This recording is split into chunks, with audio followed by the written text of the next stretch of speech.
welcome to this explainer. So today we're decoding what is literally one of the most maddening mysteries in dairy production. You walk the barn, the cows look great, but your conception rates are just slipping. It's incredibly frustrating, right? Well, today we're going to uncover the invisible biology causing this exact issue. We'll break down the applied ruminant science behind declining fertility, and more importantly, what the hard data says you should actually be doing about it. If you've ever just thrown your hands up and blamed bad semen or simple bad luck on breeding day, get ready to completely change your perspective. Okay, let's jump right into this, because this is a scenario that drives herd managers absolutely crazy. Imagine this. Your nutrition program hasn't changed one bit. Your vet has confirmed there are absolutely zero major disease outbreaks in the barn. From the outside, everything looks perfectly fine. But then, you open up your herd records and they tell a completely different, highly frustrating story. It begs the ultimate question: why aren't healthy-looking cows getting pregnant? There is just a massive disconnect here between what you're seeing with your own eyes and what your data is screaming at you. Your eyes see healthy cows, solid nutrition, and a quiet, disease-free barn. But your records? They show a spike in repeat breeders, dragging calving intervals, dropping pregnancy rates, and increased culling just for infertility. This stark contrast highlights the core diagnostic challenge for herd managers. Fertility isn't just a single event that happens on breeding day. It's a cumulative outcome. And right now, that outcome is failing, completely hidden behind a really healthy outward appearance. To solve this mystery, we've actually got to look away from the day of insemination and rewind the clock to the transition period. This is that highly critical window from about 3 weeks before a cow calves to 3 weeks after. Research consistently shows us that this specific 6-week window is the absolute foundational time frame for a successful pregnancy later on. What happens here completely dictates the reproductive future of that animal. No pressure, right?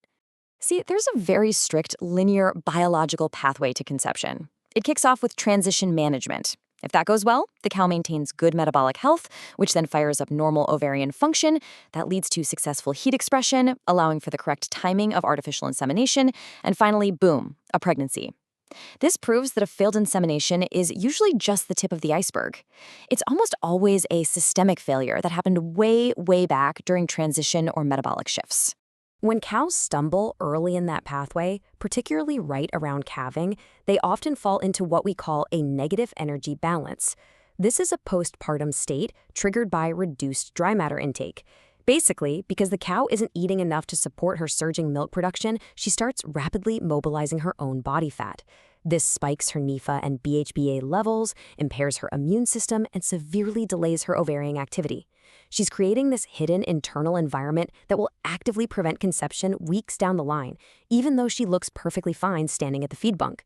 Let's map these biological challenges directly to the plunging numbers you're seeing in your records. That negative energy balance? It causes delayed ovulation, directly hitting your farm with a much lower conception rate. Excessive body condition loss? That disrupts her hormones, creating those really frustrating repeat breeders. And let's not forget the environment. Heat stress. Even if the cow seems completely unbothered, heat stress reduces oocyte quality, which leads straight to early embryonic loss. The biology literally translates directly to your bottom line. Beyond those metabolic issues, we've got other silent saboteurs at play. Uterine infections like metritis or endometritis create a toxic uterine environment, just completely tanking your pregnancy rates. Then there's the behavioral and human element. Silent estrus means missed breeding opportunities, stretching out that calving interval. And finally, simple, incorrect AI timing results in complete fertilization failure, driving up your insemination costs. So whether it's a poor internal environment or just a simple human observation error, these factors are actively sabotaging your herd's reproductive efficiency. So the crucial point here is summed up perfectly in the research. Poor fertility is usually the result of multiple small failures accumulating over time, rather than one major event. It's like a giant puzzle. We have to stop looking for a single smoking gun. We've got to shift our perspective away from blaming bad luck or a bad batch of semen on breeding day and start managing a deeply interconnected biological system. Okay, now that we understand the underlying physiological and environmental causes of this farm mystery, it's time to shift gears. We're moving from diagnosis to our prescribed evidence-based treatments for the farm. How do we actually fix this? Let's break down the action plan. First, you absolutely have to relentlessly focus on transition management long before AI ever happens. You need to monitor dry matter intake and metabolic health like a hawk. Second, minimize body condition loss. You gotta step in and prevent that excessive fat mobilization during early lactation. Your primary interventions have to happen right here, fiercely protecting the cow's feed intake and body condition right after she drops that calf. You also must aggressively monitor uterine health. Get in there and examine those fresh cows for retained placentas, metritis, any abnormal discharge, because catching and treating these infections early is absolutely critical for uterine recovery. Alongside that internal health, you've got to tighten up your external observation by improving heat detection. The science tells us no single method is perfect, so you should be utilizing a combination of tools, tail paint, activity monitors, and good old-fashioned visual observation to completely eliminate missed or silent heats. Finally, environmental management is just non-negotiable.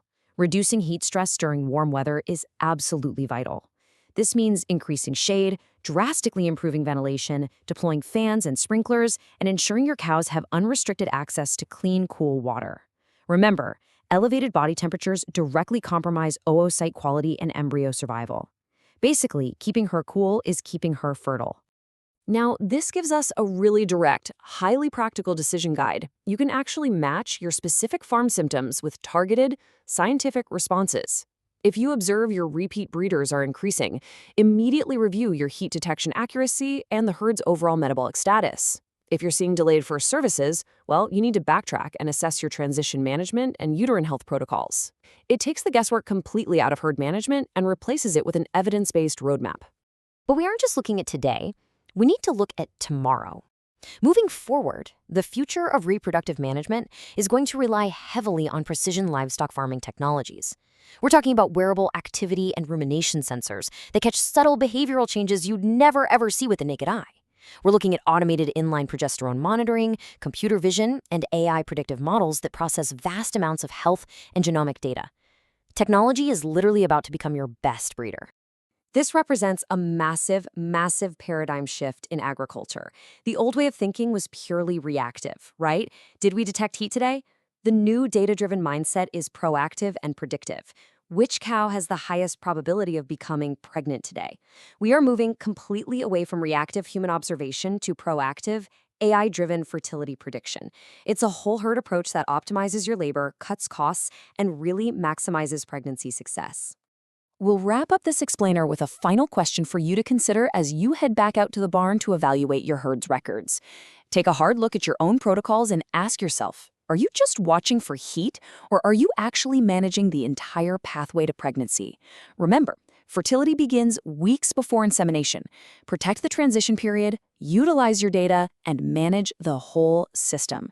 Thanks for joining me on this explainer, and here's to a healthier, much more fertile herd.